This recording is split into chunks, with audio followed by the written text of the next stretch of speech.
तो है guys, welcome to my new blog. मैं आजकल में काम कर रेडी। उसके बाद गाइस मैंने पे मीठा पानी जब कुटे के बाहर। उसके बाद गाइस मैं लिफ्ट में जा रहा हूँ बेघर। ये लिफ्ट आ चुके हैं गाइस। अब चलते हैं गाइस सेकंड फ्लोर पे। तो गाइस मैं आया बेघर पे चाबी लेने के लिए। उसके बाद गाइस हमने चाबी ले ली शोरूम की। अब चलते हैं शोरूम पे।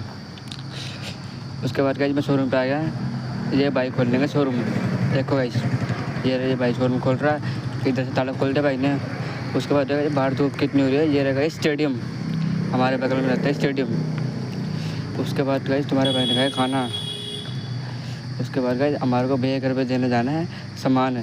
एक थैला का ये रहा ब्लैंकेट वाला है, बाकी डिक्की है थोड़ा सामान। अब चलते हैं गाइस देखो सामान दे रहा है। अब चलते हैं सेकंड फ्लोर पर सामान देने के लिए।